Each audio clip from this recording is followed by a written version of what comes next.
আজকের এই ক্লাসে আমরা শিখব, তোমরা যারা সপ্তম শ্রেণীর স্টুডেন্ট আছো, তোমাদের সপ্তম শ্রেণীর গণিত বইয়ের 11 অধ্যায়ের নাম হচ্ছে তত্ত্ব উপাত্ত। এই অধ্যায়ের আজকে আমরা 13 নম্বর প্রশ্নের সমাধানটি সুন্দরভাবে সমাধান করব। এর আগের পর্বের মধ্যে কিন্তু আমরা অনেকগুলো অঙ্ক সমাধান করেছি। আয়ত লেখো থেকে প্রচুরক নির্ণয় করো, গণসংখ্যা সারণী, সবগুলো আলোচনা করছি। এই ভিডিও ডেসক্রিপশন বক্সে দেওয়া থাকবে। তো 12 নাম্বার, 11 নাম্বার, 10 নাম্বার, 9 নাম্বার এগুলো অঙ্ক একই রকম, 13 নাম্বারও একই রকম। তো আসো আমরা একটু স্পিডে সমাধান করব, যেহেতু আগেরগুলো সমাধান করছি। 13 নাম্বার বলছে যে 30 জন শ্রমিকের ঘন্টা প্রতি মজুরি টাকায় নিচে দেওয়া হলো। এখানে টোটাল 30 জন শ্রমিকের মজুরি দেওয়া হলো, মানে প্রতি ঘন্টায়, এক ঘন্টায় একজনে পায় 20 টাকা, একজনে পায় 22 টাকা, একজনে পায় কত 30 টাকা, এভাবে পায়। তো প্রশ্ন হচ্ছে শ্রেণী ব্যবধান 5 নিয়ে গণসংখ্যা সারণী তৈরি করো। তো 12 নম্বর অঙ্কটা ছিল শ্রেণী ব্যক্তি 2 ধরে, আর এটা হচ্ছে শ্রেণী ব্যক্তি 5 ধরে। তো একই অঙ্ক, আসো আমরা সমাধান শুরু করি। তাহলে আমরা লিখলাম, সর্বপ্রথম আমাদের লিখতে হবে সমাধান। দেওয়া আছে বৃহত্তম সংখ্যা, এখান থেকে আমাদের সবচেয়ে বড় সংখ্যাটা খুঁজে বের করতে হবে। তো সবচেয়ে বড় সংখ্যাটা হচ্ছে 50। তাহলে আমরা এখানে লিখবো হচ্ছে 50। ক্ষুদ্রতম সংখ্যা মানে কি? সবচেয়ে ছোট সংখ্যা। তো আমরা এখানে যদি আমরা খুঁজে দেখি যে সবচেয়ে ছোট সংখ্যা কত আছে, 20ই কিন্তু সবচেয়ে ছোট সংখ্যা। তো লিখলাম 20। তো আমরা জানি গণসংখ্যা সারণী তৈরি করতে হলে আগে আমাদের পরিসরটা বের করতে হয়, সেই জন্য আমরা লিখলাম পরিসর সমান বৃহত্তম সংখ্যা বিয়োগ ক্ষুদ্রতম সংখ্যা যোগ হচ্ছে কি 1। এখন আসো আমরা মান বসাই।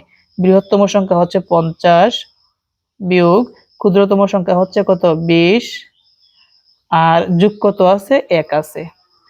এখন 50 থেকে যদি আমরা 20 বিয়োগ করি হবে 30, 30 এর সাথে যদি আমরা 1 যোগ করি তাহলে আমরা কত পাবো? 31 পাবো। এটা হচ্ছে কি আমাদের পরিসর। তো পরিসরের পর আমাদের কি বের করতে হয়? শ্রেণী সংখ্যা বের করতে হয়। সেই জন্য আমরা কি লিখছি? শ্রেণী সংখ্যা। আর আমরা জানি শ্রেণী সংখ্যার সূত্র হচ্ছে পরিসর ভাগ শ্রেণী ব্যক্তি। দেখো, পরিসর আমরা কত পেয়েছি? 31। আর শ্রেণী ব্যক্তি সবসময় কিন্তু প্রশ্নে উল্লেখ থাকবে, শ্রেণী ব্যক্তি কত 5 ধরে, সেই জন্য আমরা এখানে কত দিব? 5 দিব। অনেক সময় কিন্তু শ্রেণী ব্যক্তি উল্লেখ থাকবে না, তখন কত লিখতে হয়, এই নিয়ে কিন্তু অনেকগুলা ক্লাস নিছি, এই ভিডিও ডেসক্রিপশন বক্সে দেওয়া থাকবে। এখন যদি আমরা 31 কে যদি আমরা 5 দ্বারা ভাগ করি তাহলে আমরা পাবো কত? 6.2 পাবো। আর মনে রাখবা, যখনই দশমিক উপর মান আসবে তখন প্রায় সমান দিয়ে আমাদের দশমিকটা বাদ যাবে, আর আগের ভাগফল যে 6 আছে 6 এর সাথে 1 বাড়াই লিখতে হবে, তাহলে কত হবে? 7 হবে। তাহলে সমান 7টি শ্রেণী সংখ্যা হবে। আমাদের শ্রেণী সংখ্যা কত? 7টি। একটা নামের জন্য, একটা মুঠের জন্য আরো এক্সট্রা 2টা বাড়াই লিখতে হবে, তাহলে কয়টা হবে? 9টা। সেই জন্য আমরা লিখবো শ্রেণী ব্যবধান 5 ধরে গণসংখ্যা সারণী। দেখো আমি 9টা দিছি, 1 2 3 4 5 6 7 8 9। কলাম কয়টা হয়? 3টা। প্রথমটা হচ্ছে শ্রেণী ব্যক্তি, 2 নম্বরে হচ্ছে টেলি, 3 নম্বরে হচ্ছে ঘনসংখ্যা। এখন আসো আমরা শ্রেণী ব্যক্তিটা সুন্দরভাবে বসাই। তো সবচেয়ে ছোট সংখ্যা কত ছিল? 20 ছিল। 20 থেকে এখন এই 20 এর সাথে কত যোগ করবা? বারবার শ্রেণী ব্যবধান 5 দিয়ে ধরা হয়েছিল, 5 দিয়ে হয়েছিল, শ্রেণী ব্যক্তি 5, এই 5 বারবার যোগ করবা। তো 20 এর সাথে 5 যোগ করলে কত হবে? 24 হবে। অনেকে বলবা স্যার 25 হয়।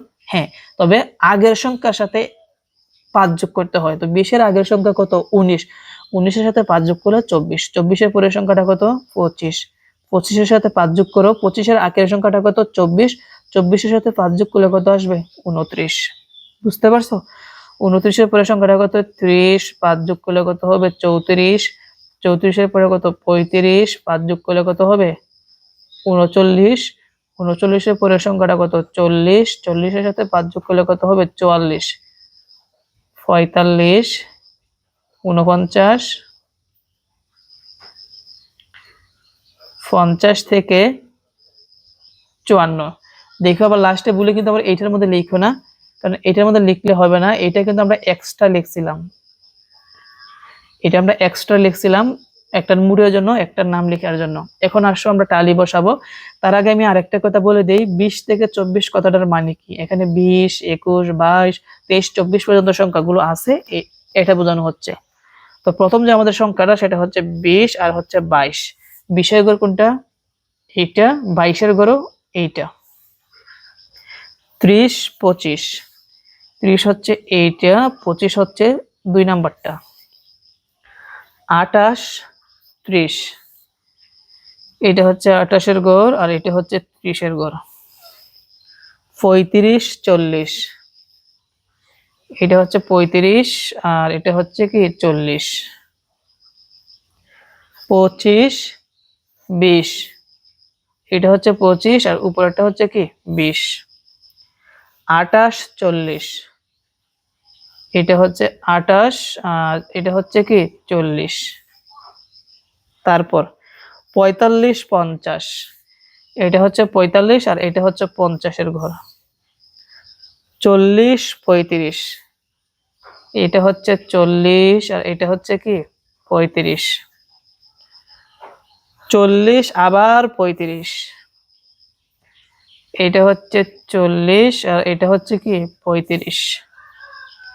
25 35, তো 25টা দিব, 25-এর জন্য অলরেডি কিন্তু 4টা আছে, পরেরটা দিতে হয় আর এইভাবে। আর 35 হচ্ছে এইটা। আবার 35 40, এটা হচ্ছে 35, 4টা আছে আর আবার এইভাবে একটা দিতে হবে, আর 40-এর জন্য এখানে আর এইভাবে আরেকটা দিতে হবে। 25 20, এটা হচ্ছে 25 আর উপরেরটা হচ্ছে কি 20। 30 35, এটা হচ্ছে 30, এটা হচ্ছে কি 35। 50 40, লাস্টেরটা হচ্ছে 50 আর এটা হচ্ছে কি 40। 45 50, এটা হচ্ছে 45, এটা হচ্ছে 50। তাহলে আমাদের টালি চিহ্ন দেওয়া শেষ। তো প্রথম এখানে কয়টা আছে? 4টা টালি, তারপর 5 আর 1 6টা টালি, তারপর কয়টা 3টা, তারপর 6, আবার 6, এখানে কয়টা আছে 2টা, আর এই জায়গার মধ্যে 3টা। তাহলে আমাদের মোট এই সবগুলা যদি আমরা একসাথে যোগ করি তাহলে আমরা কত পাবো? 30 পাবো। আমাদের কিন্তু 30 জন শ্রমিক ছিল, 30 জন শ্রমিকের কিন্তু বের হয়ে আসছে। তো এটাই হচ্ছে আমাদের অ্যান্সার। আশা করি আজকের এই ক্লাসের মাধ্যমে তোমরা 13 নম্বর প্রশ্নের সমাধানটি তোমরা ভালোভাবে বুঝতে পারছো। আমি কিন্তু দ্বিতীয়বার বোঝাবো না, এর কারণ হচ্ছে এই একই রকমের অঙ্ক কিন্তু আমরা অনেকগুলো সমাধান করছি এই জন্য। তো আজকে এই পর্যন্তই, আমরা নেক্সট পর্বে বাকি অঙ্কগুলো সমাধান করব।